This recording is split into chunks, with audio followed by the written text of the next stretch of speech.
आठ। ठीक है, अच्छा बैठ जाओ आप लोग।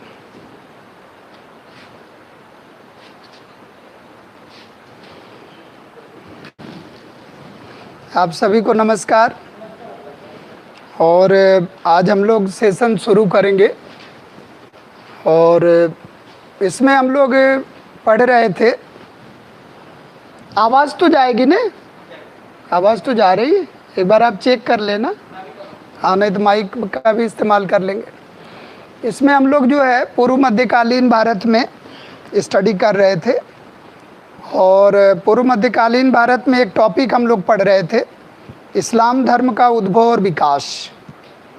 और उस टॉपिक में काफ़ी कुछ हम लोग पढ़ चुके थे, जैसे एक सुल्तान और खलीफा की अवधारणा, काफ़ी कुछ उसमें हद तक पढ़ चुके थे। तो एक बार रिकैप कर लो आप, एक बार ये देख लो आप कि क्या क्या उसमें है, क्योंकि सल्तनत की तरफ पहुंचना हम लोगों को, दिल्ली सल्तनत। तो उससे पहले जो है हम लोग थोड़ा सा ये देखते हैं कि ये मतलब सुल्तान की जो पद है वो शरीयत में तो है नहीं, लेकिन सुल्तान का पद आ जा रहा तो कहाँ से आ रहा, उसका क्या सिस्टम है।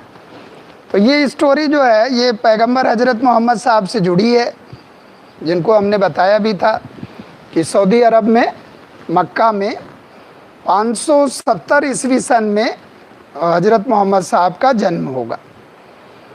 इसके बाद 610 यानी कि 40 वर्ष की अवस्था में 610 ईस्वी सन में पैगंबर हजरत मोहम्मद साहब को एक जिब्राइल नामक पैगाम लेके का जो है आकाश से एक भविष्यवाणी हो रही है जिब्राइल के माध्यम से कि एक तरह से उस परम सत्ता को आप पढ़ो, उस अलमाइटी पावर को पढ़ो आप, जो सृष्टि का सृष्टि करता। ये पैगाम लेके आ रहा है और पैगाम दे रहा है, तो इसलिए पैगंबर कहलाए। तो ये इस्लाम जगत में एक बहुत बड़ी घटना है कि इतने पैगंबर हुए इससे पहले, लेकिन हजरत मोहम्मद साहब को बताया जाता है कि लास्ट पैगंबर, उसके बाद पैगंबर की परंपरा नहीं होगी। तो 40 वर्ष की अवस्था में इन्हें जो है 610 ईस्वी में रसूल, सिद्ध, नबी, पैगंबर, ईश्वर का दूत यानी कि खुदा के दूत के रूप में, पैगंबर के रूप में मान लिया गया और पैगंबर इनको माना गया।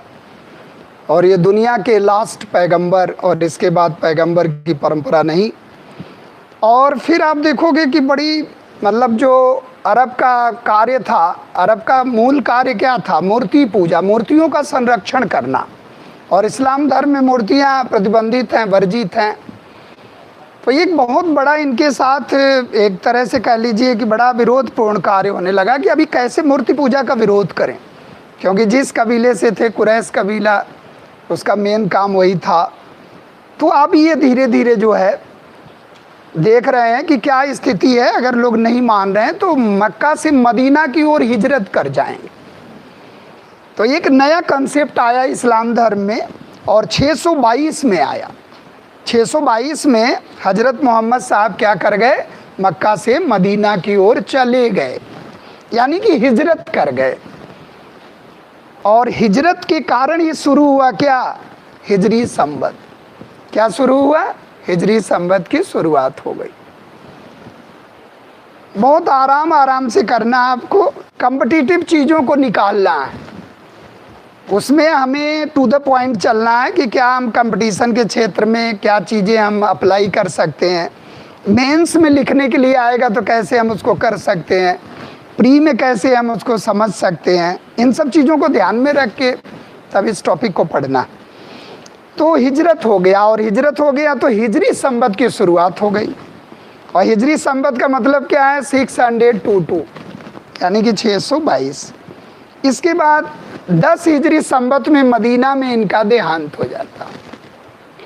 10 हिजरी संवत का मतलब 622 प्लस 10 इक्वल टू 632। और फिर जो है अपनी मृत्यु से पहले इन्होंने जो है एक भरी सभा हुई, और भरी सभा में अपने उत्तराधिकारी का चयन कर दिया। और भरी सभा में जिसका चयन किया गया वो थे क्या, अबू बकर। और अबू बकर बने दुनिया के पहले खलीफा। तो अबू बकर का चुनाव कैसे हुआ, डेमोक्रेटिक पद्धति के आधार पर, यानी कि सभा हुई बाकायदे, फिर वहाँ उत्तराधिकारी चुना गया। तो Abu Bakr became the first caliph of the world, यानी कि दुनिया का पहला खलीफा आ जाए, यानी कि दुनिया का पहला धार्मिक मसीहा या खलीफा जो पद था, जो डायरेक्ट जुड़ा है पैगंबर साहब से।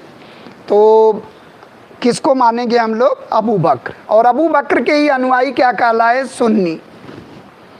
अबू बकर की परंपरा क्या कहलाई, सुन्नी के रूप में प्रसिद्ध हुई। और ये मदीना की खिलाफत का जन्म हो गया। मदीना को हम लोग क्या कहते हैं, पवित्र खिलाफत। और मदीना को स्वर्ण नगर भी कहते हैं, जैसे मुल्तान हम लोग पढ़ेंगे स्वर्ण नगर है, उसी तरह मदीना भी स्वर्ण नगर। तो मक्का मदीना, और पायस सिटी भी है, पवित्र नगर भी है, स्वर्ण नगर भी है मदीना। और यहीं पर 4 खलीफा होंगे, यानी कि अबू बकर, उमर, उस्मान और अली। और अली साहब क्या रहे, अली साहब इनके दामाद हुए। अली साहब जो है इनके दामाद हुए, क्योंकि इनकी पुत्री थी फातिमा, उन्हीं से विवाह हुआ था अली साहब का। तो अली साहब बने क्या, चौथे खलीफा। और अली साहब के ही अनुयायी क्या कहलाए, सिया कहलाए। क्या कहलाए, सिया कहलाए। तो वहीं से शुरू हुआ क्या, पहले सुन्नी फिर सिया। तो सिया के अनुसार अगर आएगा पहला खलीफा तो किसको लगाना है, अली साहब। उसके बाद हमने लंबी स्टोरी बताया था कि फिर उमैया की खिलाफत आई दमिश्क में उमैया की खिलाफत आई। और वो लगभग आप समझ लो 662 से लेकर 750 तक, लंबे समय तक। जब मोहम्मद बिन कासिम का आक्रमण होगा तो खिलाफत कहाँ रहेगी, दमिश्क, यानी कि उमैया के खलीफा रहेंगे। इसके बाद 750 से लेकर और 1258 तक, बलबन तक, क्या बताया था हमने कि बगदाद में खिलाफत आ जाएगी। कहाँ आ जाएगी, बगदाद में। और क्या कहलाएंगे, अब्बासी खलीफा। क्या कहलाएंगे, अब्बासी खलीफा। उसके बाद फिर खिलाफत मिस्र में चली जाती है, और लास्ट में तुर्की में खिलाफत चली जाती है। और बाद में आपने एक सुना है खिलाफत आंदोलन गांधी जी के समय में, याद आ रहा, अली बंधुओं के द्वारा वो बागडोर गांधी जी को मिली। फिर चौरी चौरा के घटना से गांधी जी बागडोर वो वापस ले लिए 1922। और 1924 में आप देखोगे तो आधुनिक तुर्की के निर्माता कमाल पाशा आ जाएंगे। और कमाल पाशा चूँकि पॉलिटिकल, तो खलीफा के पद को कमाल पाशा ने ख़त्म कर दिया, और वहीं से खिलाफत भी ख़त्म हो गई। तो 632 में शुरू हुआ और 1924 में समाप्त। तो ये खिलाफत हमें इसलिए समझना है कि खलीफा ही मान्यता देगा तो कोई शासक दुनिया में क्या बनेगा, सुल्तान बनेगा। यानी कि खलीफा मान्यता देगा, अप्रूवल लेटर देगा, तो वो शासक क्या बनेगा, शासक से सुल्तान बनेगा। और सुल्तान जहाँ बैठेगा उसी को हम लोग क्या कहेंगे, सल्तनत कहेंगे। तो दिल्ली सल्तनत की ओर हम लोग बाद में बढ़ जाएंगे। तो ये मैटर, अब हम लोगों ने एक चर्चा किया था कि दुनिया का पहला सुल्तान आ जाए तो आप किसको लगाओगे, महमूद गजनवी। यानी कि गजनी दुनिया की पहली सल्तनत। और 999 AD में, 999 AD, 999 AD में बगदाद के खलीफा क्या नाम बताए थे, अल कादिर बिल्लाह। तो बगदाद के खलीफा का अप्रूवल लेटर मिला तो गजनी सल्तनत हो गई, और महमूद गजनवी क्या बन गया, दुनिया का पहला सुल्तान बन गया। अब जब सुल्तान की पदवी आपको दिमाग में आ जाएगी तो फिर आप सल्तनत से कोरिलेट करोगे। जैसे आप पढ़ते समय पढ़ते हो कि कुतुबुद्दीन ऐबक मलिक और सिपह सालार तो बना, न खान बन पाया न सुल्तान बन पाया। तो दिल्ली सल्तनत में भी देखोगे आप खिज्र खां सैयद हैं और कुतुबुद्दीन ऐबक हैं, ये 2 लोग ऐसे हैं जो सुल्तान नहीं बन पाए। तो ये दिमाग में रखना है कि हम लोगों को कनेक्ट करना है, हम लोगों को कम्युनिकेट करना है, किससे, खुदा से पैगंबर साहब से खलीफा, खलीफा से सुल्तान और सुल्तान से सल्तनत। यहाँ पहुँच गए अब हम लोग चलते हैं पूर्व मध्य काल में होने वाले विदेशी आक्रमण। अब आ जाओ फास्ट, आप आक्रमण पर आओ। हमने पूरा डिटेल भी करा दिया था उसका, आक्रमण कैसे कैसे हुआ। पहले अरबी आक्रमण होगा, आ गया, ठीक है, लगा लो, इसको बंद कर दे।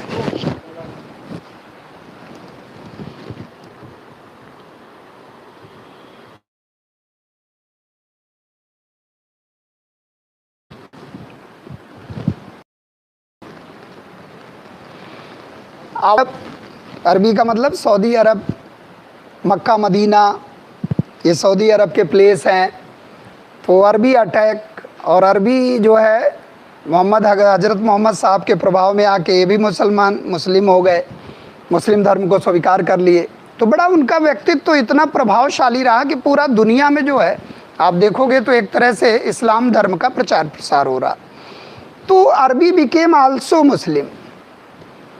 तो अरबी अटैक आ जाए या मुस्लिम अटैक आ जाए, फर्स्ट ऑफ ऑल तो इसी स्ट्रीम में रहना।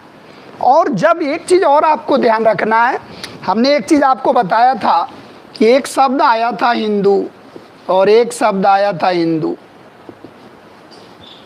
ये 712 एडी है और ये 517 बीसी है। ये भूभाग के संदर्भ में है और ये भारत की जनता के संदर्भ में, ये ध्यान रखना। तो आईएएस में एक बार क्वेश्चन आया कि भारत की जनता के संदर्भ में जो हिंदू शब्द है, हिंदू शब्द ये कब अस्तित्व में आया? जब हमारा कांटेक्ट अरब से हो रहा तब ये आ रहा, क्योंकि ये शब्दावली क्या है, ये शब्दावली सापेक्ष है। और ये जब पर्शियन अटैक हो रहा डेरियस फर्स्ट का, तो जब सिंधु में वो प्रवेश कर रहा है तो सिंधु को क्या बोल रहा? हिंदू। तो the land Hindu, not the common people of that time. Sanatan Dharma बोल सकते हैं लेकिन वैलिड रूप से ये शब्द नहीं बोल सकते। और ये शब्द कहाँ इस्तेमाल करेंगे, किसके बाद? 712। तो ये टेक्निकल थोड़े से कुछ चीज़ें हैं जिनको आपको समझना भी है और उसको प्रैक्टिस में भी लाना। नहीं तो आप देखोगे हिस्ट्री ऑफ ब्रिटिश इंडिया में, ब्रिटिश में लिखा है वो क्या नाम जो है इतिहासकार, जो अंग्रेजी इतिहासकार है जेम्स मिल ने, तो उसने लिखा है कि कहीं हिंदुओं का इतिहास बताता, मुस्लिम का इतिहास, और अपने वाले को कहता है ये आधुनिक भारत का इतिहास। उसको नहीं कहता है कि ये ईसाई का इतिहास है। तो इस तरह की जो मानसिकता है, इतिहास कभी भी किसी मजहब का नहीं है, किसी जाति का नहीं, किसी धर्म का नहीं। इतिहास में हमने कहा ना कि इतिहास में जब हेडक्वार्टर बदलेगा, निरंतरता में थोड़ा सा एक तरह से उत्तरजीविता यानी कि थोड़ा बदलाव आएगा, तब इतिहास में बदलाव आएगा। इतिहास किसी धर्म और मजहब से जुड़ा नहीं। तो ये इसका मतलब क्या है कि अगर हिंदू ये वाला आ जाए द लैंड, तो ये 6वीं शताब्दी बीसी का है। और अगर ये आता है हिंदू तो ये 8वीं शताब्दी ईसवी सन का। तो ये थोड़ा सा एडी बीसी का जो प्रकरण है इतिहास में, उसको दिमाग में हमेशा आपको फोकस करना है और इसको समझना भी है। तो अब हम लोग आते हैं अरबी आक्रमण। देखो आप कारण क्या हो सकता है, परिणाम क्या हो सकता है इसके, जो है क्या है, कैसे पढ़ेंगे हम लोग, कैसे प्रभावित हुए, कैसे कैसे आक्रमण हो रहा। इसके लिए आपको देखो 2-3 चीज़ें समझना। एक तो दमिश्क की जो खिलाफत है, उमैया खिलाफत। एक हमने बताया था कि दमिश्क की उमैया खिलाफत है। आप देखो एक चीज़ जो है, थोड़ा सा ये बोर्ड दिख रहा है, तो थोड़ा सा एक चीज़ आप प्रयास करना कि ऐसे जो है एक मैप जो है, जो साउथ अफ्रीका वाला मैप, ऐसे जो ये वाला पोर्शन है, और यहाँ से साउथ अफ्रीका से ये आप देखोगे तो ये जो स्थिति है, और थोड़ा सा आगे बढ़ के ऐसे ये जो आ रहा है, ये जो इंडिया का है, ये वाला जो पोर्शन है, यानी कि यहाँ वाला जो सिचुएशन है, यानी कि गुजरात और इधर ऊपर का ये जो हिस्सा, और इधर जो है ये लाल सागर है, ये फारस की खाड़ी है, ये लाल सागर, ये लाल सागर, यानी कि ये मिस्र वाला जो हिस्सा है, मिस्र इधर अफ्रीका है ये। अब अफ्रीका आप देखोगे गुड ऑफ होप, और यहाँ से ऐसे जाना।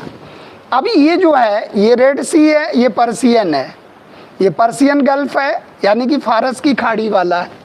और इधर आप देखोगे तो इधर मकरान और ईरान वाला बेल्ट यहाँ आ जाएगा, ये सऊदी अरब वाला क्षेत्र है, यहाँ है इराक, और यहाँ जो है मिस्र वाला यानी कि सऊदी अरब वाला है।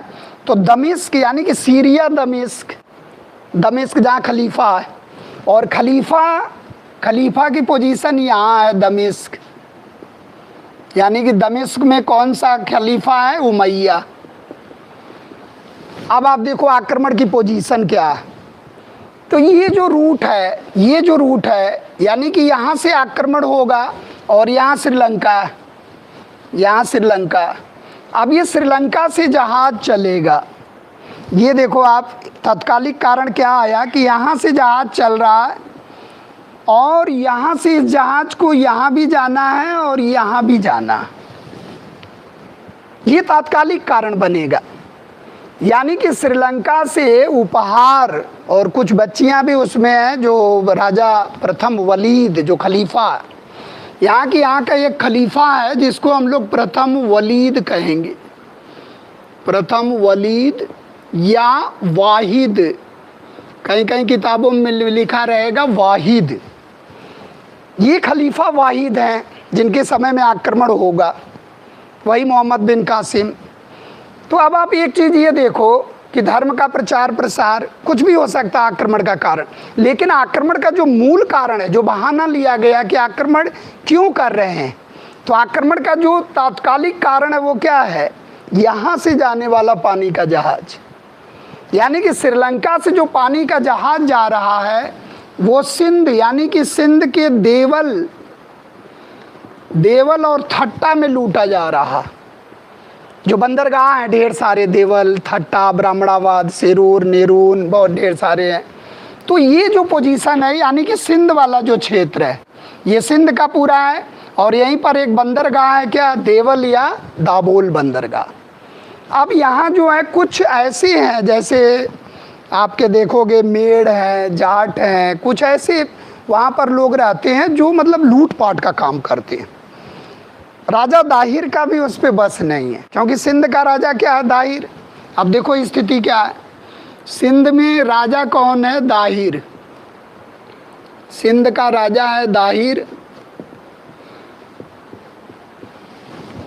यहाँ एक राजा हुआ करते थे चाच, फिर चंदर, फिर दाहिर, यहाँ राय वंश हुआ करता था एक, उसी में एक जो है लास्ट राजा थे जिनके ब्राह्मण मंत्री थे चाच, इसीलिए इसका नाम क्या पड़ा, चचनामा में इसका उल्लेख मिलता। किसका, सिंध के पूरा विजय का चचनामा एक ग्रंथ आएगा जो अरबी विद्वानों के द्वारा कलेक्शन किया गया है, बाद में कूफी ने उसका फारसी में अनुवाद किया। तो ये चचनामा में पूरी स्टोरी मिलती है, ये जो सिंध का इतिहास है, हिस्ट्री ऑफ सिंध कहते हैं उसको। तो वो किससे जुड़ा है, चाच, चंदर, फिर एक राजा आता दाहिर। ये दाहिर जो राजा है ये प्रजा में थोड़ा सा लोकप्रिय है, क्योंकि करारोपण करता है, कर लगाता है, और ऐसी नीतियां हैं कि इससे बौद्ध भी थोड़ा सा दुखी हैं, और जो आपके मेड़ हैं, मेड़ भी दुखी हैं, और जो आपके जाट हैं ये भी दुखी। यानी कि इनकी भी मदद मोहम्मद बिन कासिम को मिल सकती है। तो पहले हम लोग उस पॉइंट पर आते हैं कि ये जो जहाज जा रहा था यहाँ, और ये जहाज जा किसके लिए जा रहा था, एक तो इराक में एक इनका गवर्नर रहता है, क्या नाम है, अल हज्जाज। ये ध्यान रखना आप, अल हज्जाज का ही भतीजा और दामाद होगा कौन, मोहम्मद बिन कासिम। अरबी अटैक, तो ऐसा नहीं है कि अरबी अटैक कोई पहली बार है, अरब वाले व्यापार कर ही रहे हैं पहले से। आप देखो अरबी यहाँ पूरा नियंत्रण में है व्यापार वाणिज्य में। तभी तो पुर्तगीज आते हैं तो क्या कहते हैं कि अरबियों का रोजी रोटी छीन रहा है। जब वास्को डी गामा आता है तो अरबी व्यापारी उसका विरोध करते हैं। तो यहाँ अरब वाले पहले से हैं, और यहाँ धर्म परिवर्तन वगैरह हो रहा। आप देखे होंगे कि केरला में पहली मस्जिद, अगर भारत की पहली मस्जिद आ जाए तो केरला में। तो इसका मतलब कि यहाँ जो है शादी विवाह भी हो रही है, और इन्हीं से जो शादी कर रहे हैं वही जो संतान हो रही है वो मोपला कहला रही। तो ऐसा नहीं है कि यहाँ आबादी नहीं हो रही, यहाँ आबादी है, ट्रेडर्स के रूप में अरबी हैं, लेकिन एक आक्रांता के रूप में पहली बार सीन आ रही। अब आप देखो, यानी कि खलीफा कौन है? प्रथम वलीद या वाहिद, और इनका इराकी गवर्नर कौन है? अल हज्जाज, और सिंध का राजा कौन है? राजा दाहिर। अब देखो, अब जब इनका जहाज जो जा रहा था यहाँ, उपहार भी थे, उसमें कुछ बच्चियाँ थी जिनके पिता की डेथ हो गई थी, तो ये शादी वगैरह भी कराता था, अनाथ बच्चियाँ थी। तो ऐसे कहा गया कि ये जब जहाज लूट लिया गया तो इसको क्या बनाया गया? तात्कालिक कारण बनाया गया। अब तात्कालिक कारण बना के और इसने योजना बनाया, और इसने आदेश लिया प्रथम वलीद से कि अब हम आक्रमण करेंगे सिंध पर। तो उसने कहा कि ठीक है, जब अगर वो हर्जाना देने के लिए नहीं तैयार है, उन्होंने कहा भी हज्जाज ने कि भाई आपके क्षेत्र में हमारा जहाज लूटा गया, आप हमें हर्जाना दो। तो बोले कि उन पर तो हमारा भी नियंत्रण नहीं है, वो तो लुटेरे हैं, डाकू हैं, लूट लेते हैं, और हमारा भी कई बार जहाज लूट लिए। तो ऐसा मतलब प्रत्युत्तर मिला, तो फिर हज्जाज ने आक्रमण कर दिया। अब आप देखो, जो मोहम्मद बिन कासिम का अटैक है वो थर्ड है। पहला उबैदुल्लाह का है, फिर बुरदैल का है, फिर मोहम्मद बिन कासिम का। तो थर्ड प्रयास है, यानी कि एक तरह से दिमाग में ये रखना है, जैसे हम लोग कभी कभी सोचते हैं कि मोहम्मद बिन कासिम वाज द फर्स्ट अरबी इन्वेडर। फर्स्ट अरबी इन्वेडर नहीं, उससे पहले आप देखो, एक तो उबैदुल्लाह और एक बुरदैल, और फिर आता है मोहम्मद बिन कासिम। मोहम्मद बिन कासिम, और मोहम्मद बिन कासिम का कब होता है? ये जो है 712, और ये दोनों आक्रमण होते हैं 711 में आक्रमण होता है अब्दुल्ला और बुरदैल के, और ये मारे जाते हैं। अब्दुल्ला थल मार्ग से आया, बुरदैल जल मार्ग से भेजा गया आक्रमण करने के लिए। थोड़ा थोड़ा लिखते रहना आप, बकिया तो वीडियो पॉज करके आप कर लेना, बढ़िया से उसको बनाना। इसमें एक चीज़ दिमाग में रखना, आप मैप हमेशा आप बनाते रहो, 1 घंटा मैप पढ़ दिया करो, क्योंकि बिना मैप से आपकी स्थिति ज्योग्राफी और हिस्ट्री में क्लियर नहीं होगी जब तक आप मैप से नहीं जूझोगे। मॉडर्न इंडिया में तो बिना उसके हम लोग चल भी नहीं पाएंगे। तो एक चीज़ ये दिमाग में रखना है। और जब उमर, उस्मान और अली 636 के आसपास, उमर के समय में बंबई और थाने के क्षेत्र में भी आक्रमण हुआ था। अब आप एक चीज बड़ा गौर करना कि ऐसा नहीं है खलीफा के समय में आक्रमण नहीं हो रहा, इसका मतलब खलीफा धार्मिक होने के साथ ही साथ सेना भी रख रहा है और राजनीतिक भी है। तो वो घटना भी याद रखना है, क्योंकि देखो शरीयत में कहीं सुल्तान पद नहीं है। इसका मतलब कि खलीफा जब नहीं साम्राज्य को पूरा कंट्रोल कर पा रहा, तो एक पद आ रहा है जिसका नाम क्या है? सुल्तान। और उस सुल्तान को रिकग्निशन कौन दे रहा है? कैलिफ, खलीफा, कैलिफ दे रहा है। और जब उसको लेटर मिल जा रहा है कैलिफ का, तो वो क्या बन जा रहा है? सुल्तान बन रहा। तो ये प्रक्रिया थोड़ा सा ध्यान रखना है। तो पहला अटैक किसका है? थल मार्ग से, दूसरा जल मार्ग से, और ये मारे जाते हैं। और इसके बाद फिर अटैक होता है किसका? मोहम्मद बिन कासिम का अटैक। अब ये ध्यान रखना है कि मोहम्मद बिन कासिम का जब अटैक होता है, तो जो पहला अटैक होता है देवल दाभोल पर होता है। अब यहाँ से हम लोगों की कहानी शुरू हो जाएगी। तो देवल दाभोल पर होता है, और देवल पर जब अटैक होता है तो बहुत ज़बरदस्त अटैक होता है, और 3 दिनों तक पूरा नरसंहार चलता है, और उसमें बड़ा व्यापक हिंसा होती है। और यहीं पर उसने पहली बार जजिया कर की वसूली किया। हम लोग सामान्य रूप से किताबों में पढ़ लेते हैं सिंध की प्रजा से जजिया कर की वसूली की गई, but where, from where, first of all where? तो दाभोल या देवल, यानी कि देवल नामक क्षेत्र, यानी कि सिंध का ही सब क्षेत्र है, तो देवल नामक क्षेत्र पर लूटपाट करने के बाद और लोगों को जिम्मी करार करते हुए जजिया टैक्स की वसूली की गई। अभी हम लोग आएंगे, खम्स, खराज, जजिया, जकात देखेंगे। तो जजिया कर, अब जजिया क्या है कि आपको जिम्मी मानेंगे और कहेंगे कि भाई आप इस्लाम धर्म में, मतलब इस्लामिक कल्चर में, या हमारे द्वारा जो राज्य है, हमारे द्वारा जो शासित राज्य है, उसमें जो गैर मुस्लिम प्रजा है वो तभी रहेगी जब वो टैक्स देगी।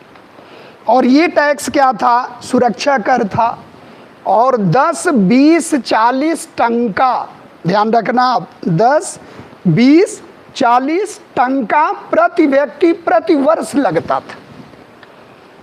और इससे मुक्त थे कौन? ब्राह्मण, महिलाएं, बच्चे, विकलांग। जजिया की बहुत बड़ी स्टोरी है, जजिया पर अभी हम लोग आएंगे। और इससे मुक्त थे, लेकिन फिरोज शाह तुगलक ने सबसे जजिया वसूल किया। क्या क्वेश्चन आएगा? ब्राह्मणों से जजिया किसने वसूल किया? फिरोज शाह तुगलक। तो वो एक पॉइंट है ब्राह्मणों से, लेकिन वो सबसे वसूल किया, क्योंकि खजाना दिखता था कि खजाना हमारा बहुत, या तो आप सैन्य सेवा में चले जाओ तो जजिया नहीं देना पड़ेगा। तो जजिया वजह सिक्योरिटी टैक्स, ये धार्मिक कर नहीं है। खम्स, खराज, जजिया, जकात। जकात धार्मिक। तो दिमाग में ये रखना है कि 4 कर आ गए, खम्स, खराज, जजिया, जकात। तो पहली बार दुनिया में आप देखो, पहली बार जजिया टैक्स वसूल किया मोहम्मद बिन कासिम ने। कहाँ? देवल या दाबोल बंदरगाह। तो मतलब अभी एंट्री कर रहा और उसके बाद जजिया कर लगा दिया। और इसके बाद ये फिर बढ़ेगा आगे की तरफ, और आगे की तरफ जब बढ़ेगा तो ब्राह्मणवाद यानी कि सिरूर की तरफ बढ़ेगा, यानी कि नीरून और शेषम। यानी कि एक तरह से अगर देखा जाए तो नेक्स्ट जो अटैक होगा वो एक लड़ाई होगी जिसको हम लोग कहते हैं बैटल ऑफ रावर।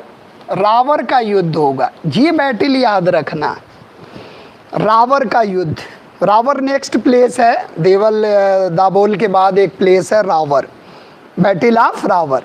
अब जब रावर का युद्ध होता 712 में, तो ये रावर का जो युद्ध होता, इसमें आप देखो रावर के युद्ध में राजा दाहिर की पराजय होती है और राजा दाहिर मारा जाता है। तो आप वहीं पर नोट कर लो, रावर के युद्ध में 712 जून का महीना था, 712 ईस्वी में रावर के युद्ध में सिंध के राजा दाहिर की पराजय होती है। सिंध के राजा दाहिर की पराजय होती है और इसी युद्ध में दाहिर मारा जाता है। तो ये प्रजा में वैसे भी बदनाम था और इसी युद्ध में दाहिर मारा जाता है। तो अपने नीतियों के कारण प्रजा में बड़ा लोकप्रिय राजा था दाहिर। तो इसी युद्ध में दाहिर मारा जाता है। अब देखो, अब दाहिर का एक लड़का था जय सिंह, वो भाग जाता है ब्राह्मणाबाद, दूसरे सेंटर पे भाग जाता है।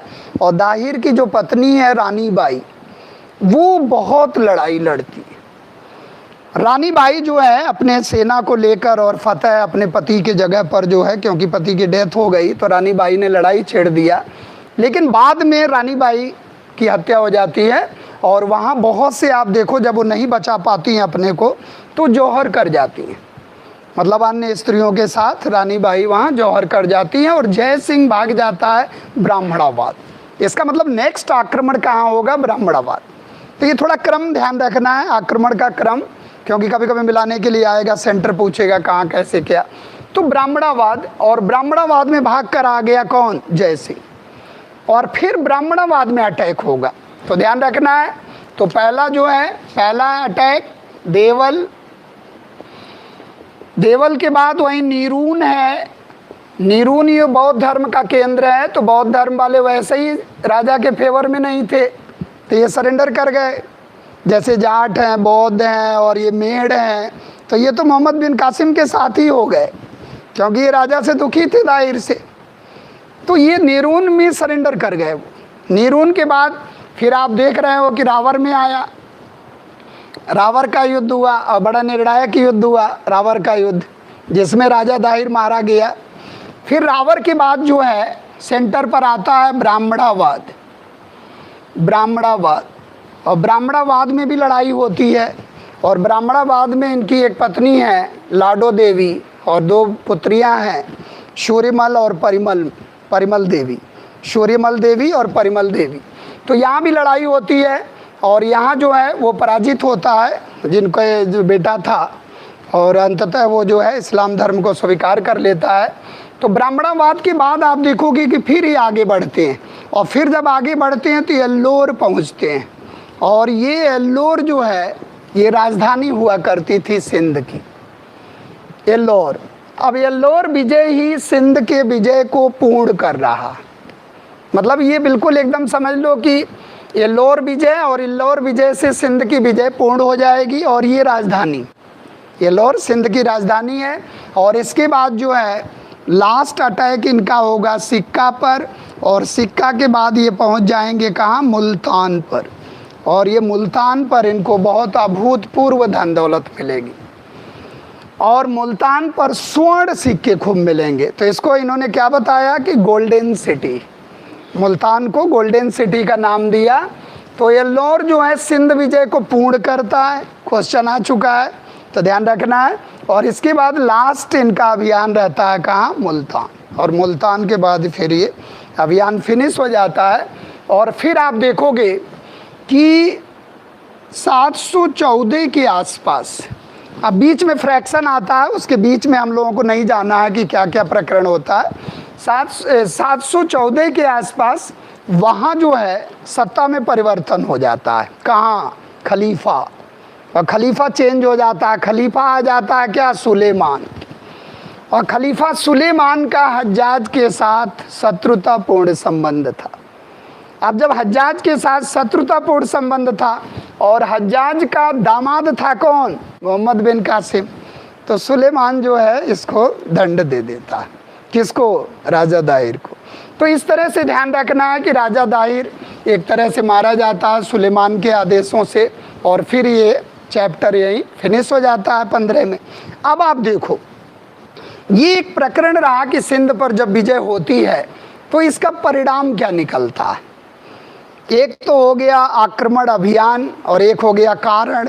कारण में जैसे आप देख रहे हो प्रचार प्रसार, और एक लूटपाट करना, और एक बुत परस्ती को ख़त्म करना, इस तरह से कारण आ रहे हैं। दूसरे परिणाम, अब आप हेडिंग डालो कि इसका परिणाम क्या निकलेगा। परिणाम के बारे में आप देखोगे विद्वानों में ढेर सारे मतांतर दिखाई देते हैं कि परिणाम इसका क्या निकल सकता है। देखो परिणाम अब इसका परिणाम अगर देखा जाए तो राजनीतिक क्षेत्र में कोई विशेष परिणाम नहीं पड़ा। आप परिणाम लिखते जाओ, राजनीतिक क्षेत्र में कोई विशेष परिणाम नहीं आया, और लगभग आप समझो कि 150 वर्षों तक इनका प्रभुत्व बना रहा सिंध के क्षेत्र में। राजनीतिक परिणाम कोई बहुत ज़्यादा नहीं रहा, जैसे लेनपुल महोदय हैं, स्मिथ महोदय हैं, ये बताते हैं कि कोई बहुत ज़्यादा इसका एक घटना शून्य रहा, बहुत ज़्यादा इसको हाईलाइट नहीं करते हैं। लेकिन हम लोग इग्नोर नहीं कर सकते हैं, क्योंकि एक चीज़ आप देखोगे कि जब हमारा अरब से कांटेक्ट होता है तो ढेर सारे उसके परिणाम निकलते हैं। अब इस परिणाम में आप लिखते चले जाओ 1 बाई 1 क्या परिणाम निकला कैसे। अब देखो इस परिणाम में आप लोग कंसंट्रेशन में रहो बिल्कुल। इस परिणाम में 1 बाई 1 आप लिखते चले जाओगे। राजनीति के क्षेत्र में कोई विशेष परिणाम नहीं हुआ, लेकिन ज्योतिष के क्षेत्र में, गणित के क्षेत्र में, वर्गमूल के क्षेत्र में, घनमूल के क्षेत्र में, दशमलव पद्धति के क्षेत्र में ढेर सारे परिणाम आए। इसका एक बड़ा सुखद प्रभाव पड़ा। और सबसे बड़ा परिणाम क्या आया कि जो आपने देखा कि रेड सी और पर्शियन गल्फ से हम कनेक्ट हो गए, यानी कि रेड सी और पर्शियन गल्फ होते हुए, यानी कि उधर भूमध्य सागर होते हुए और जेनेवा और इटली के तरफ उधर व्यापार वाणिज्य के मार्ग प्रशस्त हो गए, यानी कि एक तरह से व्यापार वाणिज्य फिर शुरू हो गया। एक ये परिणाम। और दूसरा, बगदाद में कल्चरल डेवलपमेंट हो रहा। जैसे आप कुछ खलीफा देखोगे, जैसे मंसूर हैं या मोहम्मद हारून हैं, ये बैतुल हिकमत की स्थापना करते हैं, और इनका मेन उद्देश्य क्या है कि हमारे उपलब्ध ग्रंथों का अरबी में अनुवाद करना। क्योंकि इस समय मेन पोजीशन क्या है, अरबी, यानी कि अरबी भाषा का प्रभाव बढ़ रहा है। अब अरबी भाषा का प्रभाव बढ़ेगा, जैसे आपको अगर क्वेश्चन आ जाता है कि सिंध का विजय हमें कैसे मिलती है, तो चचनामा। और चचनामा क्या है, अरबी में लिखा गया ग्रंथ है, कलेक्शन ऑफ टेक्स्ट बुक है चचनामा, और इसी का कूफी अनुवाद करता है नासरुद्दीन कुबाचा के समय में। यल्दौज, कुबाचा और ऐबक जो मोहम्मद गोरी के शागिर्द रहते हैं, सेनापति रहते हैं, यानी कि एक हमारे पास सोर्स है क्या, चचनामा। चचनामा से हम पूरा सिंध का इतिहास जानते हैं। तो एक चीज़ दिमाग में है कि ये लोग प्रचार प्रसार के लिए ले गए, और सबसे बड़ी बात है कि वहीं पर आप नोट कर लो, चांदी का दिरहम सिक्का प्रचलित हुआ। चांदी का दिरहम सिक्का चलाया गया। दिरहम जो सऊदी अरब की क्वाइन है, चांदी का दिरहम सिक्का चलाया गया। चांदी का दिरहम सिक्का चलाया गया और खजूर के खेती का प्रचलन हुआ, क्योंकि खजूर बहुत बेहतरीन होता है सऊदी अरब का, आप जानते ही हो। तो एक तरह से कह लो आपकी जो है एग्रीकल्चर हुआ, हार्वेस्टिंग ऑफ डेट्स, खजूर के खेती का प्रचलन हो रहा है। और दूसरी चीज़ जो ऊँट पालन है, जो कहते हैं ना डोमेस्टिकेशन ऑफ कैमल, ऊँट पालन की परंपरा शुरू हो रही है। और महत्वपूर्ण चीज़ है कि अरबी घोड़े, यानी कि अरबिक जो घोड़े हैं उनका प्रचलन खूब दिखाई दे रहा है। अरबिक घोड़ों का प्रचलन दिखाई दे रहा है, और ऊँट का पालन शुरू हो रहा है, खजूर की खेती का। और तीसरी चीज़ कि जो मौसम है, मौसम एक तरह से जैसे एटलस है, मानचित्रावली, एक तरह से एटलस भी संज्ञान में आ रहा है, एक मानचित्रावली संज्ञान में आ रही है। इससे पहले एटलस का उतना बड़ा संज्ञान में नहीं था, तो एटलस भी आ रहा है, खजूर की खेती भी हो रही है, कैमल डोमेस्टिकेशन भी हो रहा है। और दूसरी चीज़, एक चीज़ आप देखोगे कि जैसे बगदाद, जो अब्बासी खलीफाओं का बगदाद एक बहुत बड़ा सेंटर बन रहा, और बगदाद में हमारे खूब जो है जैसे ज्योतिषाचार्य हैं, बहुत से विद्वान जा रहे हैं बगदाद में। और एक विद्वान है, वो जो है नाम है मलक और धन। ये जो मलक है ये बनता है CMO, मुख्य चिकित्सा अधिकारी बनता है कहाँ, बगदाद में जाकर। और ये जो है, ये जो अपने मोहम्मद हारून है, मोहम्मद हारून जो खलीफा हैं, उनका इलाज करता है जब वो बीमार होते हैं, धन, ये भी चिकित्सा अधिकारी। यानी कि ऐसे आप देख रहे हो कि यहाँ के जो चिकित्सक विद्वान हैं, वैज्ञानिक हैं, जैसे सिंदबाद है, बाजीगर है, ये हमारे वैज्ञानिक कहाँ जा रहे हैं, बगदाद के क्षेत्र में शोध अनुसंधान कर रहे हैं। ये बहुत बड़ा एक कल्चरल जो सामाजिक संस्कृति का विकास हो रहा, क्योंकि देखो इसका एक दूरगामी जब प्रभाव देखोगे आप, जब दिल्ली सल्तनत का निर्माण होगा तो एक कंपोजिट कल्चर बनेगी, एक ट्रेड एंड कॉमर्स का विकास होगा, एक केंद्रीय सत्ता का विकास होगा, एक मौद्रिक प्रणाली का विकास होगा, शासन प्रशासन के क्षेत्र में, अर्थव्यवस्था के क्षेत्र में। अगर इसका हम लोग परिणाम मोहम्मद गौरी और मोहम्मद बिन वो जो है महमूद गजनवी और मोहम्मद गौरी के बाद के समय में देखेंगे, ये अभी स्टार्टिंग पॉइंट है। तो धन, मलक, सिंदबाद वैज्ञानिक के रूप में, बाजीगर वैज्ञानिक के रूप में। और एक चीज़ और आप देखोगे, बार बार एक क्वेश्चन आता है कि एक अरब ज्योतिषाचार्य था, वो जो है ज्योतिष का ज्ञान प्राप्त करने के लिए बनारस में रह गया। उसका नाम है यानी कि अबू मासर नामक एक व्यक्ति है, अरबी व्यक्ति है, जो ज्योतिष का ज्ञान सीखना चाह रहा, और ये 10 वर्ष तक बनारस में ही रह जा रहा। तो इसको भी ध्यान रखना है कि मतलब ऐसा नहीं है कि वो हमारे यहाँ से ज्ञान हमें दे रहे हैं, हम लोग भी उनको ज्ञान दे रहे हैं, यानी कि इस तरह के एक इंट्रैक्शन हो रहा। आप दोनों लोग बार बार डिस्टर्ब हो रहे हो, दोनों लोग कंसंट्रेशन में रहो, वो सब छोड़ दो, इधर कंसंट्रेट करो, नहीं तो पूरा क्लास डिस्टर्ब हो जाएगा और सामने बैठे हो। तो ये चीज़ दिमाग में रखना है, सब छोड़ छाड़ दो, लिखो, इस समय जो है काम वो करो, फिर बाद में कर लेना हो। तो एक चीज़ दिमाग में आ रहा कि कंटैक्ट का परिणाम दोनों के लिए सुखद है, एक म्यूचुअल अंडरस्टैंडिंग, और दूसरी चीज़ कि भारतीय ज्ञान को अरब वाले ले जा रहे हैं और यूरोप में दे रहे हैं।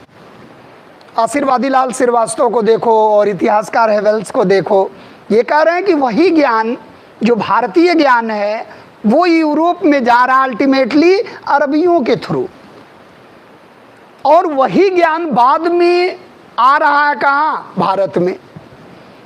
तो एक चीज़ आप देखोगे, जैसे दशमलव वर्गमूल है, घनमूल है, दशमलव है, तो दशमलव को ये अरबी क्या कहते थे, एक नाम देते थे हिंदसा,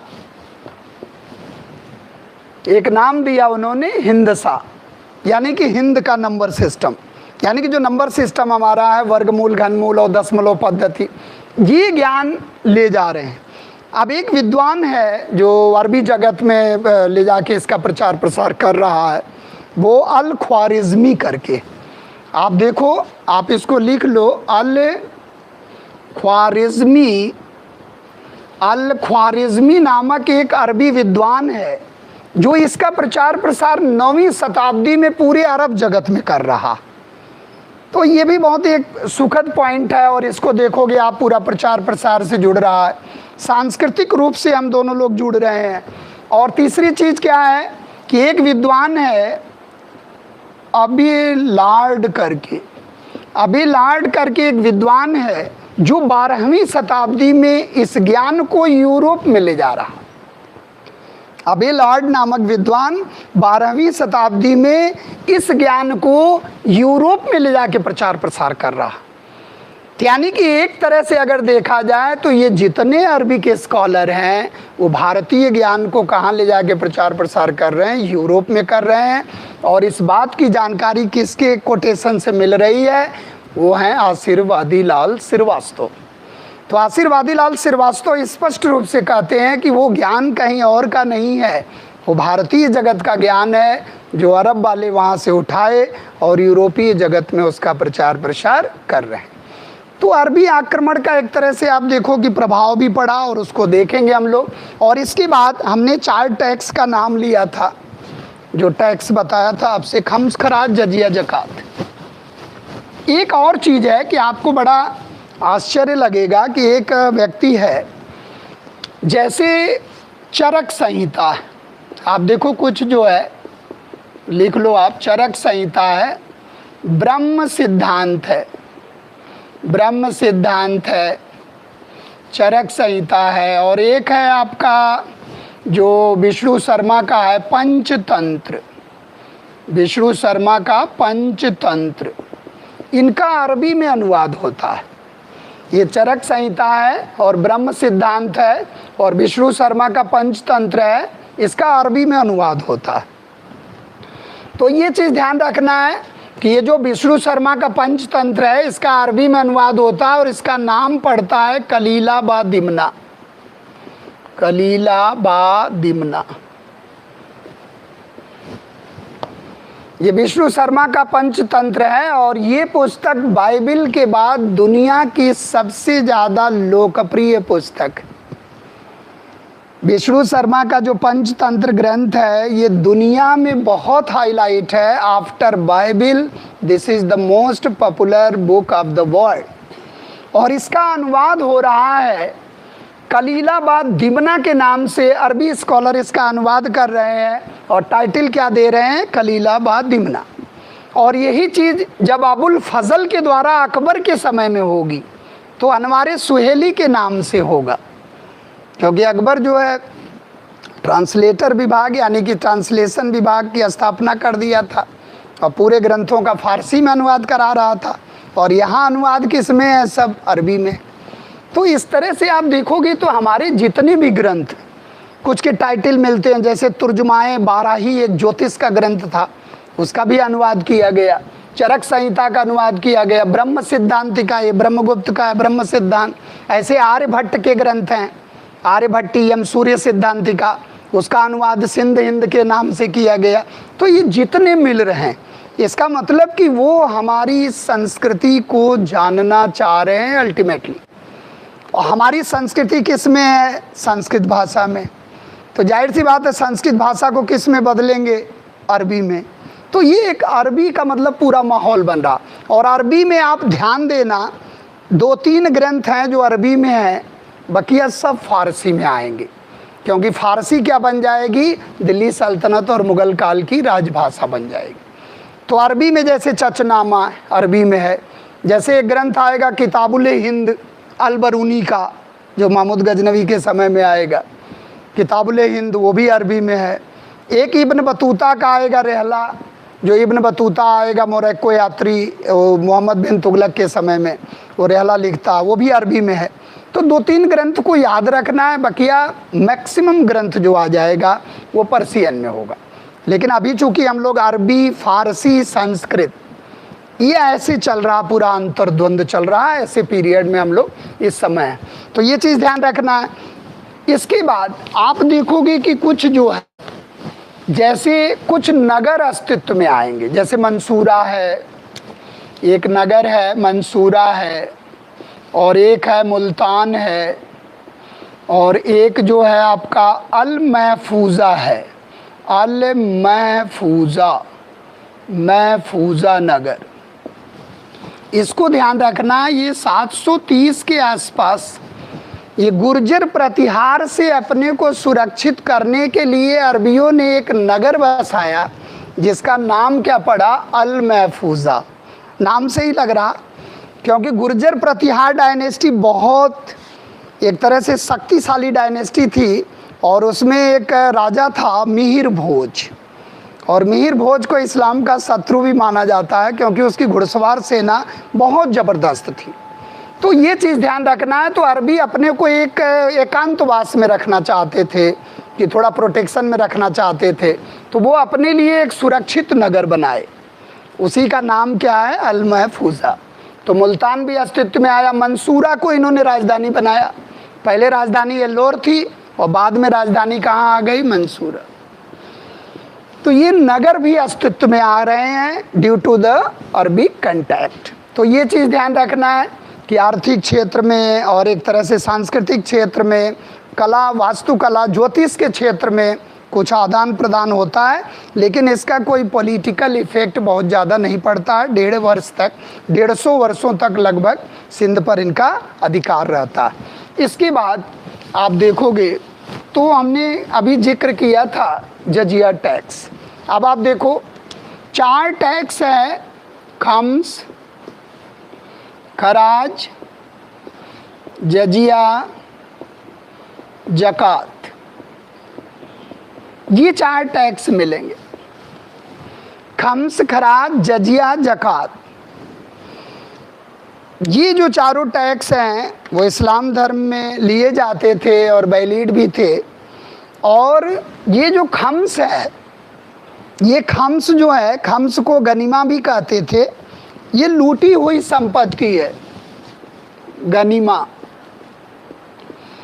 इसको गनीमा कहते थे। सेना जो लूटती थी संपत्ति, प्लंडर्ड प्रॉपर्टी, यानी कि लूटी हुई संपत्ति है, और इसमें हिस्सेदारी क्या होती थी, 80:20। 80% लूटने वाला ले जाता था और 20% राजकोष में जाता था, ये इसकी हिस्सेदारी थी। अब देखो कितना क्वेश्चन इसमें कैसे आएगा टर्न करके, गनीमा या खम्स। अब आएगा क्वेश्चन, खम्स में 80% किसने लिया, किस सुल्तान ने लिया या किस शासक ने लिया? तो अलाउद्दीन खिलजी और मोहम्मद बिन तुगलक ने इस रेशियो को उलट दिया। क्या किया? इस रेशियो को उलट दिया, क्योंकि खिलजी की सेना बहुत ज़बरदस्त थी, केंद्र में स्थायी सेना थी अलाउद्दीन खिलजी की। तो उन्होंने क्या किया कि गनीमा में 80% राजकोष में रखा और 20% सेना पर खर्च किया। तो इस अनुपात को अगर आप उलट कर देखोगे तो गनीमा में या खम्स में 80% हिस्सेदारी किसने लिया? तो अलाउद्दीन खिलजी और मोहम्मद बिन तुगलक, जो बाद में आके हम लोग दिल्ली सल्तनत में पढ़ेंगे। तो खम्स का मतलब क्या है? लूटी हुई संपत्ति। दूसरा क्या है? ये लैंड टैक्स, खराज। खराज का मतलब लैंड टैक्स, भू राजस्व। आप खेती बाड़ी करोगे तो आपको लैंड टैक्स पे करना पड़ेगा। ये वेरिएट होता था 1/5, जैसा संसाधन हो। अगर अपने संसाधन का इस्तेमाल कर रहे हो राज्य के संसाधन का इस्तेमाल कर रहे हो तो 1/5 से 1/10 के बीच में ये वेरिएट करता था। 1/5 भी लिया जाता था, 1/10। और अब आप देखो जजिया, जजिया वजह सिक्योरिटी टैक्स, यह एक सुरक्षा कर था और ये गैर मुस्लिम प्रजा से लिया जाता था। और जजिया का इतिहास शुरू होगा 712 और जजिया लास्ट में ख़त्म हो जाएगा 1720। ये जजिया का इतिहास है। मोहम्मद शाह रंगीला के समय में जजिया पूरी तरह ख़त्म हो जाएगा। तो ये जो जजिया का इतिहास है कि जजिया पहली बार किसने कहाँ से वसूला, तो मोहम्मद बिन कासिम ने सिंध की प्रजा से देवल में पहली बार जजिया कर की वसूली किया। तो यहाँ से जजिया कर शुरू हो जाता है। अब जजिया की स्टोरी क्या है कि अगर इसको हम लोग आगे बढ़ाएं जजिया को, तो आप देखोगे जजिया सबसे वसूल किया कौन, फिरोज शाह तुगलक। जजिया सभी लोगों से वसूल किया फिरोज शाह तुगलक, जबकि जजिया में कुछ लोग मुक्त थे, जैसे विकलांग हैं, स्त्रियां हैं, महिलाएं, बच्चे हैं, इनको जजिया से एग्जेम्प्ट रखा गया। लेकिन फिरोज शाह तुगलक एक ऐसा सुल्तान हुआ जिसने जजिया सभी से वसूल किया। तो एक तो ये पॉइंट आपका टर्निंग बनेगा। और एक अकबर के समय में जजिया हटाने के लिए फेमस। अगर कभी भी आ जाए कि जजिया किसने हटाया, तो 1564 ईस्वी में अकबर ने हटाया, फिर 75 में लगा, फिर 79 में हटा। तो जजिया हटाने के लिए कौन बादशाह जाना जाता है, अकबर। तो आप ऐसे एक मुद्दा बना लो वहाँ, जजिया सभी से वसूल किया फिरोज शाह, जजिया हटाने के लिए अकबर। अच्छा, जजिया लगाने के लिए कौन फेमस रहा, औरंगजेब। औरंगजेब के गुरु हुआ करते थे शेख मासूम, और वो जो है 1679 में औरंगजेब ने जजिया वसूल किया। तो जजिया लगाने के लिए, अब देखो जजिया पहली बार आ जाए तो मोहम्मद बिन कासिम, जजिया हटाने के लिए अकबर। अब जहाँ जिसने जजिया हटाया वहाँ का वो अकबर कहलाया। जैसे कश्मीर में एक राजा हुआ करता था जैनुल आबादीन, तो जैनुल आबादीन ने कश्मीर में जजिया हटाया तो वहाँ का वो अकबर कहलाया। वहाँ उसने मार्केट पॉलिसी लगाया तो वहाँ का अलाउद्दीन खिलजी कहलाया। तो मतलब जो मार्केट पॉलिसी को अप्लाई कर रहा है उसको हम लोग किससे तुलना कर रहे हैं, अलाउद्दीन खिलजी, जो जिसके लिए फेमस है। जैसे दक्षिण भारत का बीरबल आता है तो तेनालीराम लगाते हैं, इसका मतलब कि दक्षिण भारत में बीरबल की सूझबूझ तेनालीराम से मैच करती है, लेकिन तेनालीराम बीरबल तो नहीं हो जाएगा। तो यानी कि एक मतलब एक तुलना की जा रही है। जैनुल आबादीन आया तो अकबर नहीं था, लेकिन अकबर की सूझबूझ से तुलना की जा रही है किसकी, जैनुल आबादीन की। तो ये चीज़ एक दिमाग में थोड़ा फीड करना कि कैसे कैसे आप तुलना कर रहे हो। तो और तो लगाने के लिए कौन आएगा, औरंगजेब। फिर आ जाओ आप जजिया लेने से इनकार करने के लिए।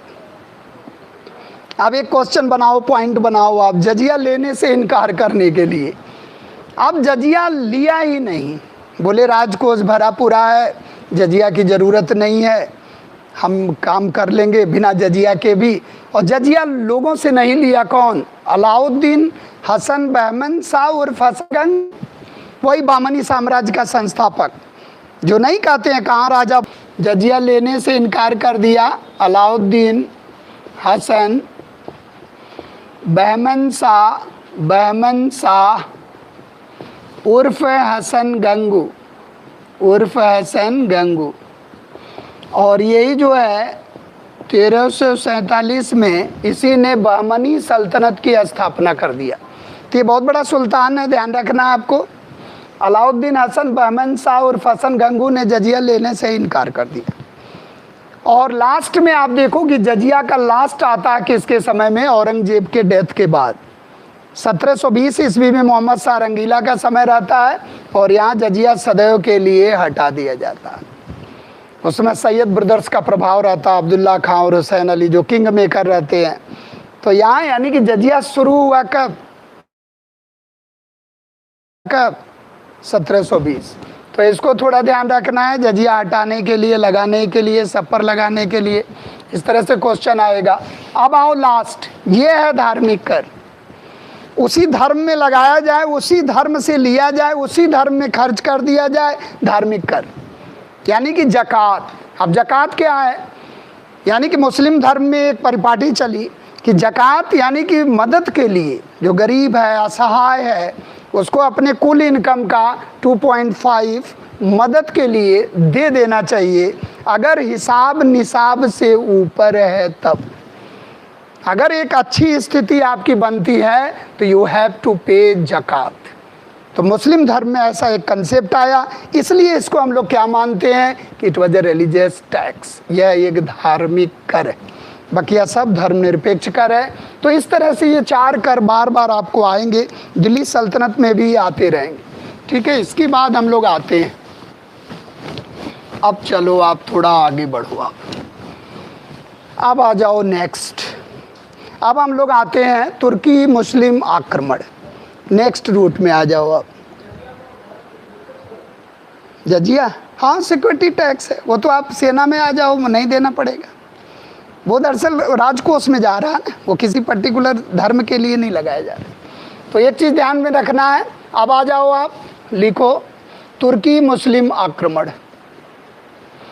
इसको आप ग्राफ बनाए थे शायद कि नहीं बनाए थे? तुर्की मुस्लिम आक्रमण।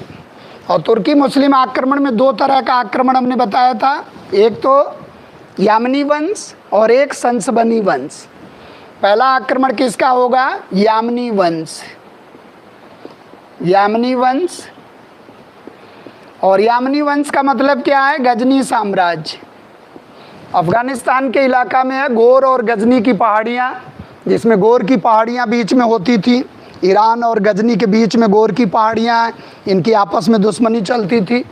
तो गजनी साम्राज्य यानी कि गजनी साम्राज्य, और इसको आप देखोगे तो ये साम्राज्य 963 के आसपास से शुरू हो जाए, ये ध्यान रखना है। और इसके संस्थापक के रूप में किसको बताया था हमने? अलप्तगीन।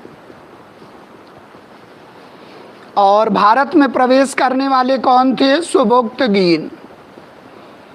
लेकिन अंदर तक प्रवेश करके आक्रमण करने के लिए कौन जाना जाता है? महमूद गजनवी।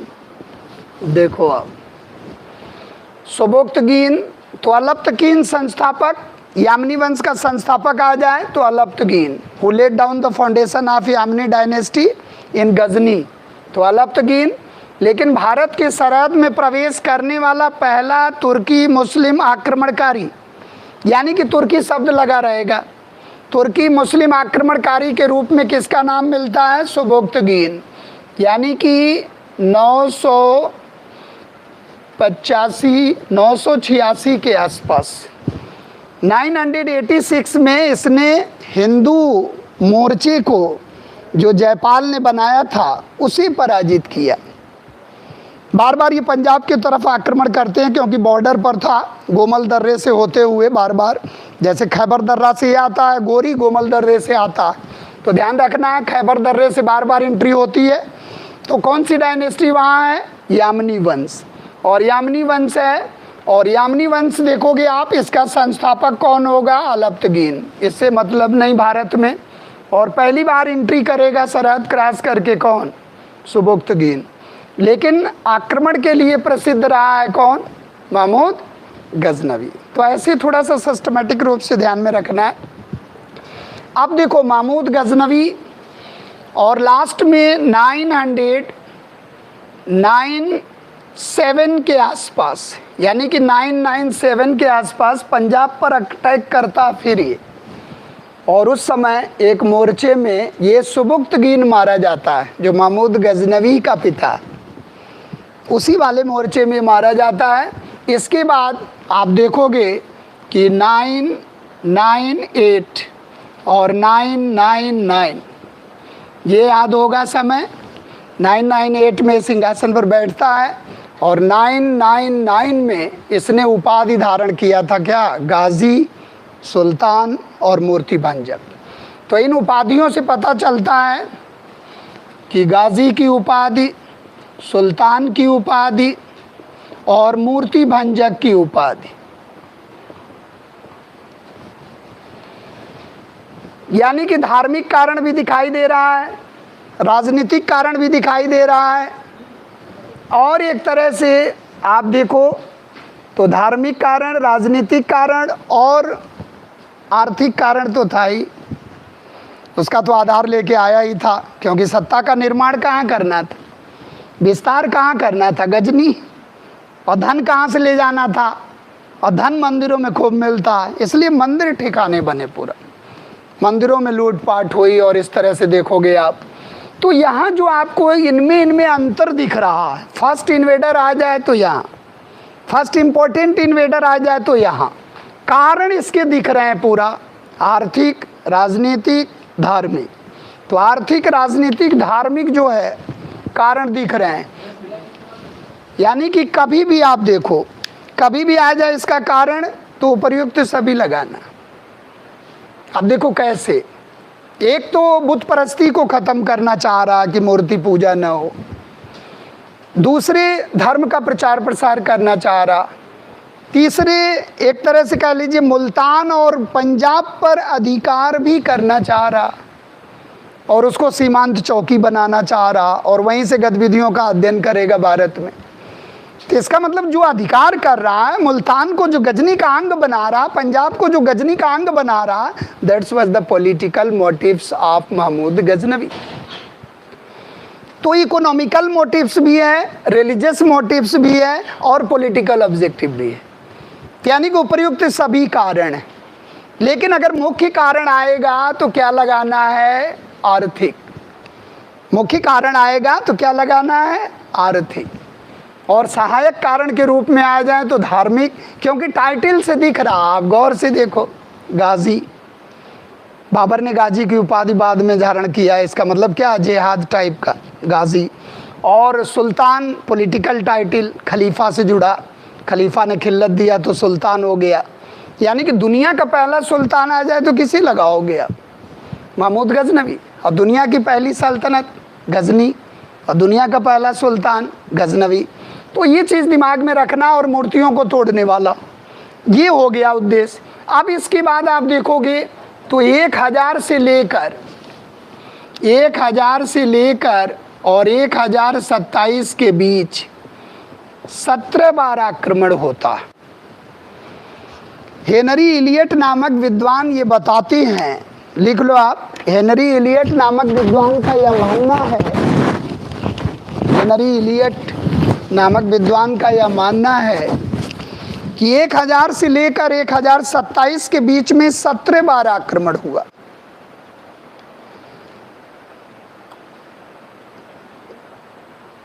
सत्रह बार आक्रमण होता है, और 12 आक्रमण तो महत्वपूर्ण हैं, जो जोड़े जा सकते हैं। 12 आक्रमण महत्वपूर्ण हैं, और उसमें भी आप देखोगे जैसे सोमनाथ है, वृंदावन है, चक्र स्वामी है, ज्वालामुखी का मंदिर है, ऐसे कुछ आक्रमण आपको सीक्वेंस में।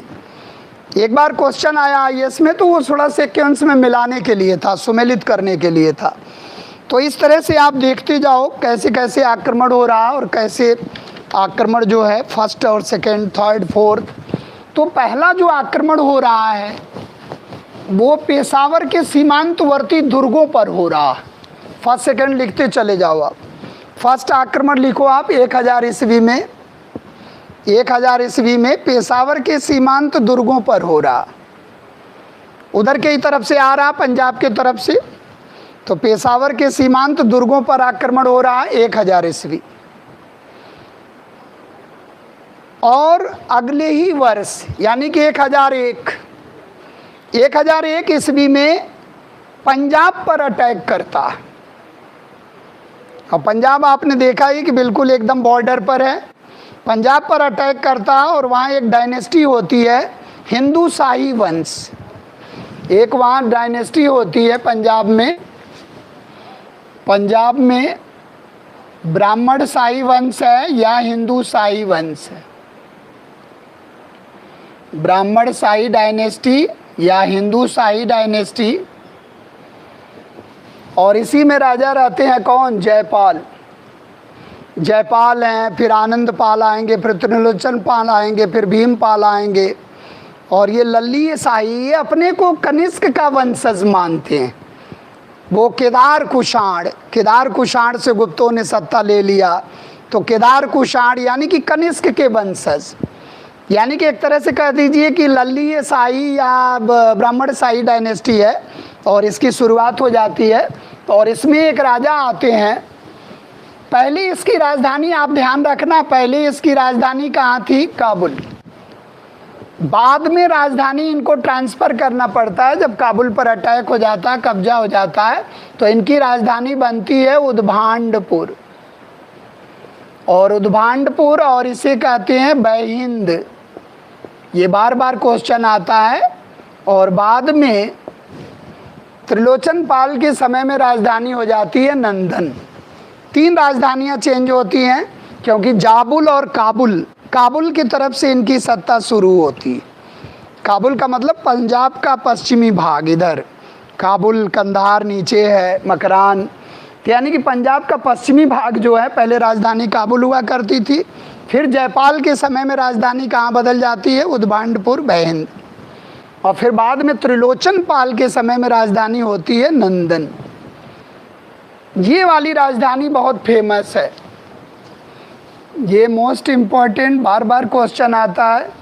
और ये कल्लर या लल्लीय के द्वारा स्थापित है ये डायनेस्टी, और बहुत फेमस डायनेस्टी है। और इसमें राजा मिलेंगे आपके जयपाल। पहला जो मुकाबला होता है तो 1001 में राजा जयपाल पर आक्रमण होता है। और बार बार राजा जयपाल, क्योंकि जयपाल यहाँ भी पराजित हुआ था 986, तो जयपाल बार बार अपमानित होने के कारण आत्मदाह कर लेता है 1002 के आसपास।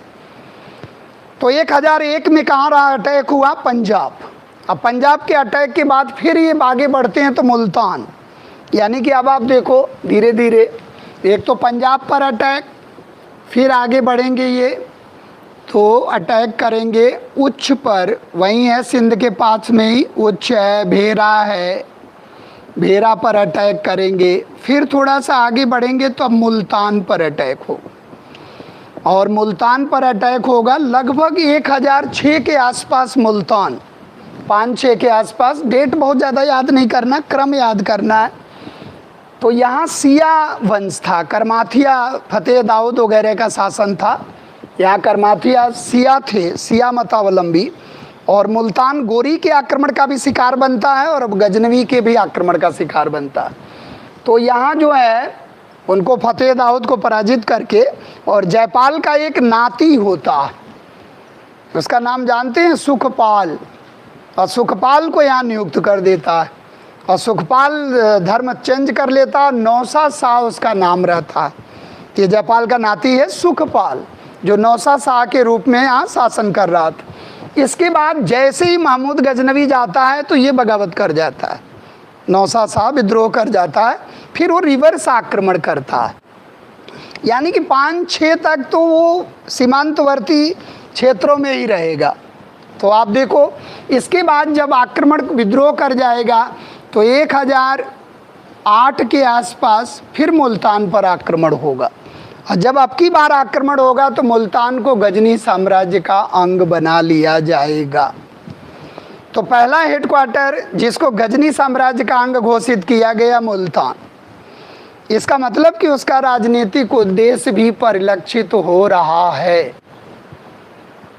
ये चीज़ों को आपको थोड़ा सा लिखते समय भी ये ध्यान रखना है कि राजनीतिक उद्देश्य को कैसे जस्टिफाई करोगे। लूटपाट तो कर ही रहा, वो जस्टिफाई है।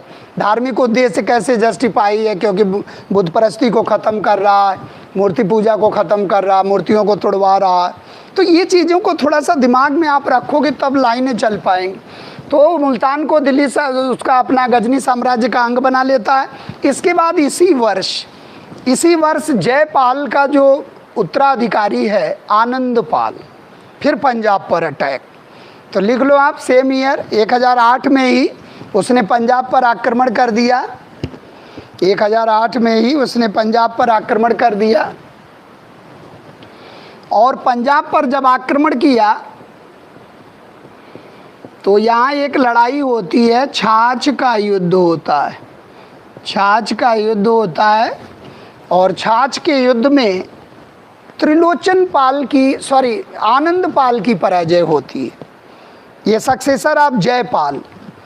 आनंदपाल की पराजय होती है, याद करने में भी सुविधा है। 1008 आनंदपाल, याद रहेगा कि नहीं? आनंदपाल। और आनंदपाल की जब पराजय हो जाती है तो आनंदपाल ये कहता है कि अब हम यहाँ कोई इस तरह का विद्रोह नहीं करेंगे, शांत रहेंगे, और वादा करके फिर वो लौट जाता है। इसके बाद 1012 के आसपास इसकी डेथ हो जाती है। पंजाब देखो, पंजाब बार बार आक्रमण का शिकार हो रहा भाई, क्योंकि पंजाब को गजनी साम्राज्य का अंग बनाना चाह रहा। फिर आप देखो, अब इसके बाद महमूद गजनवी ने क्या किया कि 1009 के आसपास आप देखो वो आउटसाइड निकल गया, बाहर निकला, और 1009 के आसपास उसने हिमाचल की तरफ रुख किया, हिमाचल प्रदेश, और वहाँ हुआ नगरहार पर आक्रमण। और नगरहार पर जो आक्रमण हुआ तो वहाँ ज्वाला देवी का मंदिर था, उसको लूटा पूरा। तो 1009 का जो आक्रमण है बहुत फेमस है, नगरहार का आक्रमण, और टनों ले गया, मतलब कई मन सोना ले गया। ज्वाला देवी का मंदिर था पूरा, और लगता है कि उसके कुछ आर्थिक उद्देश्य रहे होंगे, शुरू से मंदिरों में संपत्ति थी। तो 9 के आसपास लूटा गया ज्वाला देवी का मंदिर। तो ये क्रम से थोड़ा सा याद रखना, क्योंकि क्रम मिलाने के लिए कभी कभी आता है। डेट पर बहुत ज़्यादा फोकस मत करना, कौन आक्रमण कितना कहाँ, ये नहीं पूछेगा 12वां आक्रमण 13वां आक्रमण। हाँ, 16वां आएगा सोमनाथ, उसके पहले आएगा पंजाब 15वां, फिर आएगा 14वां चंदेल, तो वो जहाँ जहाँ ज़रूरत होगी बता देंगे। तो इसके बाद आप देखो, इसके बाद आप थोड़ा सा और मूव करोगे तो 1011 के आसपास, 11-12 के आसपास ये पहुंचता है हरियाणा। हरियाणा थानेश्वर की तरफ पहुंचता है, और थानेश्वर में एक चक्र स्वामी का मंदिर है, विष्णु का मंदिर है, चक्र स्वामी का मंदिर है, और चक्र स्वामी के मंदिर को लूटता है। तो ज्वाला देवी के बाद चक्र स्वामी का मंदिर लूटा गया। और इसके बाद आप देखोगे तो 12 में इसकी डेथ हो जाती है, किसकी? आनंदपाल की। और फिर आनंदपाल का सक्सेसर आता है त्रिलोचन पाल। और त्रिलोचन पाल जब आता है तो 1013 ईस्वी में पंजाब पर फिर आक्रमण करता है। तो लिख लो आप, 1013 ईस्वी में पंजाब पर पुनः आक्रमण करता है। और अब की बार जो है एक मोर्चा बनाता है त्रिलोचन पाल, इसको पराजित करने के लिए चंदेल और राठौड़ और सब मिला के एक बहुत बड़ा मोर्चा बनाता है। और उस मोर्चे को बनाने के बाद भी त्रिलोचन पाल पराजित हो जाता है।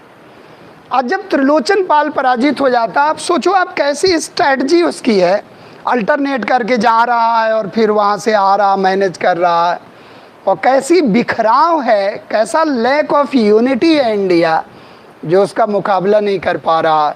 और ऐसी स्थिति में आप देखो त्रिलोचन पाल की पराजय हो जाती है। और त्रिलोचन पाल की पराजय हो जाती, जो संघ बनाया था उसको पराजित कर लिया। और फिर त्रिलोचन पाल भागा कश्मीर के राजा के पास, और कश्मीर में उस समय आप जानते हो कल्लड़ की राजतरंगिणी, उस समय लोहार वंश का शासन था और संग्राम राज थे।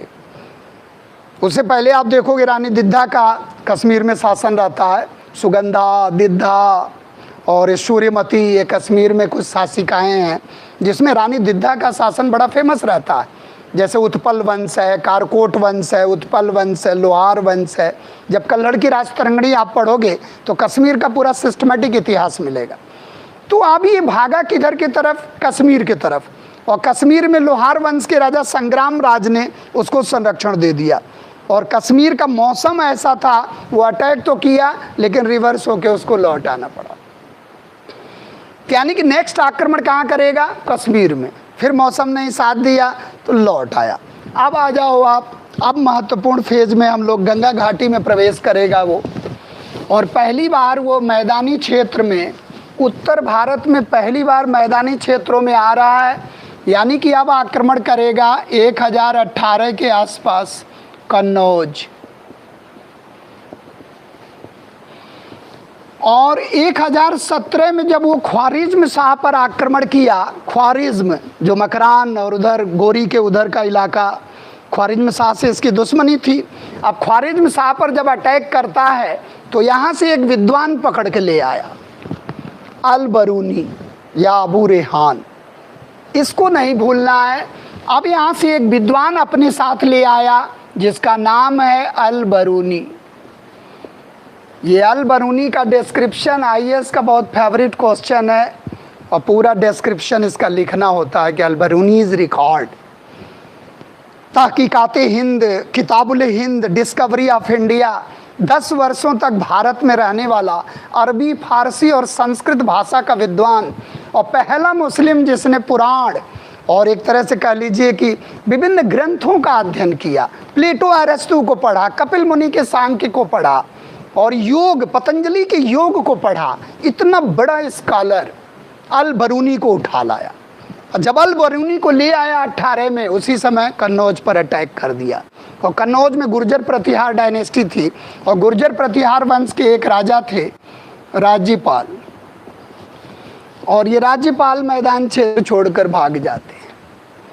क्षत्रिय धर्म भी नहीं निभाते हैं।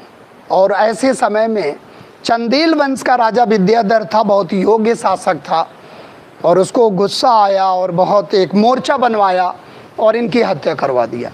किसकी? राज्यपाल की। अब विद्याधर ने जब हत्या करवा दिया और बुंदेलखंड का मामला, चंदेल वंश का राजा, तो फिर वो क्रोधित हो गया। महमूद गजनवी फिर अटैक किया, तो इस पर जो है विद्याधर पर अटैक होगा। अब आप देखो कि ऐसे समय में यानी कि राज्यपाल को उसने मरवा डाला।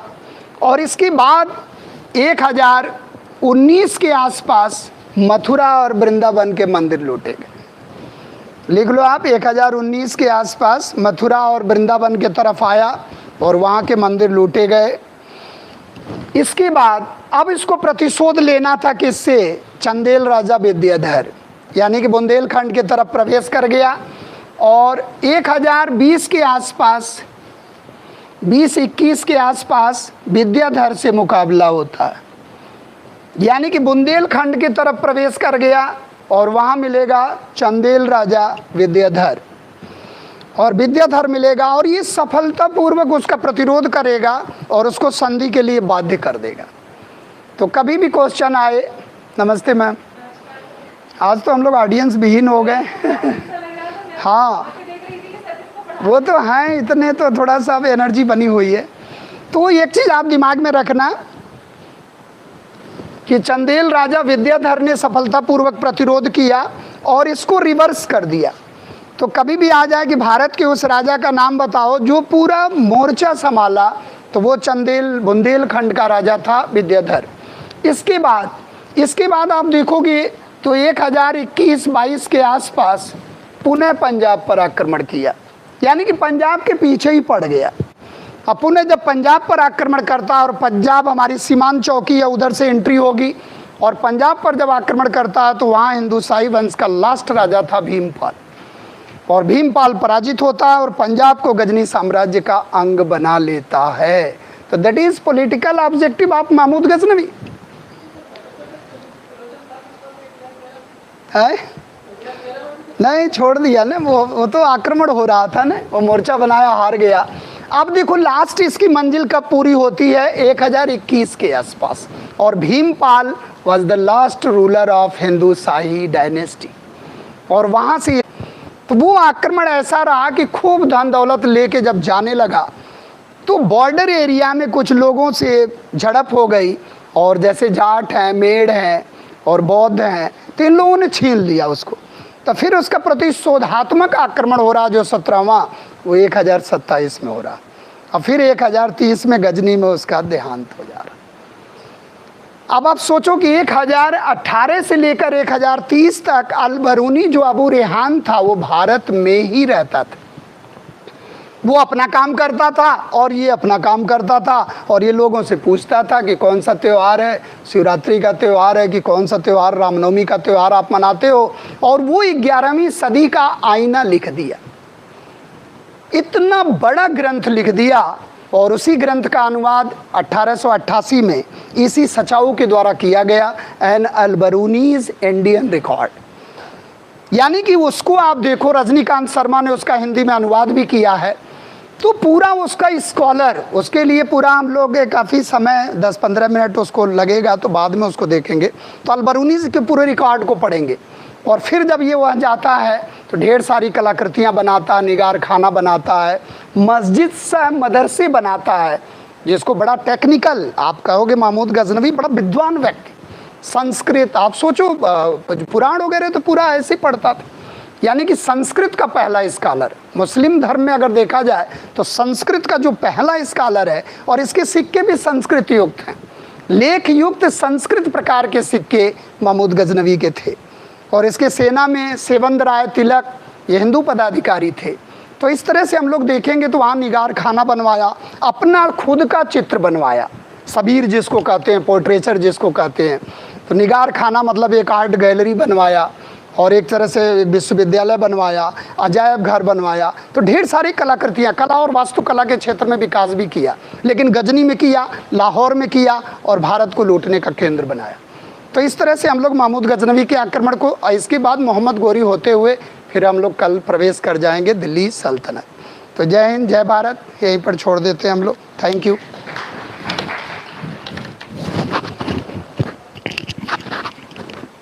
बन जाएगा धीरे धीरे, मानसिकता बन जाएगी। आज तो आर्ट्स टाइप लग रहा था, एनर्जी नहीं आ रही।